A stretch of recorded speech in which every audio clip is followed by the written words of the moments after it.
સ્વાધ્યાય 3.3 નો બીજાનો છેલ્લો દાખલો એટલે કે સ્વાધ્યાય 3.3 નો પણ છેલ્લો દાખલો એટલે કે પ્રકરણ 3 નો પણ છેલ્લો દાખલો એટલે આ દાખલા સાથે ચેપ્ટર 3 પણ આપણું પૂર્ણ થઈ જશે. ચાલો તો પ્રશ્ન વાંચીએ છે કે પ્રતિષ્ઠિત પુસ્તકાલય પ્રથમ 3 દિવસનું એક પુસ્તકનું નિશ્ચિત ભાડું લે છે. 3 દિવસનું નિશ્ચિત ભાડું તો ત્યાં લઈ જ લે છે. કેટલા દિવસનું? 3 દિવસનું. માનો કે તમે 10 દિવસ અથવા તો મહિનો, ચલો તમે મહિનો ત્યાં કામ પુસ્તકાલયમાં વાંચવા ગયા તો 3 દિવસનું ભાડું પહેલેથી જ લઈ લે, બરોબર છે. એટલે તમે ત્યાં મહિનો વાંચ્યો તો હવે તમારે 27 દિવસનું ભાડું ભરવાનું રહે. ઓકે, તો 3 દિવસનું ભાડું નિશ્ચિત લઈ લે છે, જેને આપણે એક્સ કહીએ છીએ. અને પછીના પ્રત્યેક દિવસ દીઠ અતિરિક્ત ભાડું લે છે. સરિતા 7 દિવસ ગઈ છે. સરિતા 3 દિવસનું x રૂપિયા ભાડું દેશે. ટોટલ કેટલા દિવસ ગઈ? 7 દિવસ. તો 3 દિવસનું ભરી દીધું. તો હવે કેટલા દિવસનું ભરવાનું? 4 દિવસનું ભરવાનું. ટોટલ કેટલા રૂપિયા ચૂકવે છે? 27 રૂપિયા ચૂકવે છે. આ જે સુશીબેન છે એ 5 દિવસ ગયા. સુશીબેન કેટલા દિવસ ગયા? 5 દિવસ. તો 3 દિવસના તો x રૂપિયા દઈ જ દેવાના. તો કેટલા દિવસના રૂપિયા દેવાના બાકી રહ્યા? 2 દિવસના રૂપિયા દેવાના બાકી રહ્યા. અને સુશીબેન કેટલા રૂપિયા ચૂકવે છે? 21 રૂપિયા ચૂકવે છે. લોપ જ કરી નખાય ને, સીધું નિશાની ફેરવવી પડશે કારણ કે બંનેની નિશાની સરખી છે. બંનેની નિશાની સરખી હોય તો નિશાની બદલાવી પડે. વત્તા હોય તો ઓછા, વત્તા હોય તો ઓછા, વત્તા હોય તો ઓછા. આ x ગયા. 4y ઓછા 2y. આ વત્તા નિશાની ભૂલી જવાની હો, હવે ફેરવી નાખી છે. 4y ઓછા 2y એટલે 2y. 27 ઓછા 21. 27 ઓછા 21 એટલે કેટલા થશે? 6. 2 તેરી 6 એટલે y કેટલું મળ્યું? 3 મળી ગયું. આ y 3 ની કિંમત આમાં અથવા આમાં મૂકી દો. આમાં મૂકું જો, x વત્તા 2 y ની જગ્યાએ 3 મૂકું, y ની જગ્યાએ 3 મૂકું બરાબર 21. ઓકે, ચાલો x વત્તા 2 તેરી 6 બરાબર 21. 6 આ બાજુ જશે તો x બરાબર 21 માંથી 6 જાય તો 15.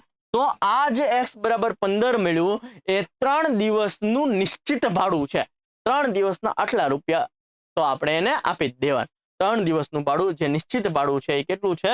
15 છે. તો હવે જોજો, પૂછું છું નિશ્ચિત ભાડું શોધવાનું છે. નિશ્ચિત ભાડું કેટલું છે ભાઈ? 15 આપણે શોધી નાખ્યું છે. પ્રત્યેક વધારાના દિવસનું ભાડું શોધો. વધારાના દિવસનું. તો આ બેન 3 દિવસ સિવાય વધારા કેટલા દિવસ ગઈ? તો કે 4 દિવસ ગઈ. કયા બેન વધારે ગયા? તો સરિતા બેન. સરિતા બેન જે છે 3 દિવસનું તો 15 દે જ છે. તો બાકીના જે 4 દિવસના કેટલા દેતા હશે? તો 4y દેતા હશે. y ની જગ્યાએ 3 મૂકો. ઓકે, 4 તેરીને 12 રૂપિયા વધારે દેતા હશે. તો ચેક કરો, આ કેટલા દિવસનું દે? 3 દિવસનું. 3 દિવસનું કેટલું છે? x. x એટલે પ્રત્યેક કેટલું ભાડું? 15 રૂપિયા છે. 15 રૂપિયા 27, 15 કાઢ નાખો, એટલા દિવસનું ભાડું દે. 4 દિવસનું ભાડું કેટલું દે? તો 4 ગુણ્યા 3 એટલે 12. અથવા આમ નામે ખબર પડી જાય કે સરિતા બેન 7 દિવસના ટોટલ કેટલા રૂપિયા દે છે? 27 રૂપિયા દે છે. કેટલા દે છે? 27. એમાંથી 7 દિવસના 27 દે, એમાં 3 દિવસના તો 15 છે. તો 4 દિવસના કેટલા હોય? તો કે 27 માંથી 15 કાઢો ને એટલા હોય. 27 માંથી 15 કાઢો એટલે કેટલા હોય?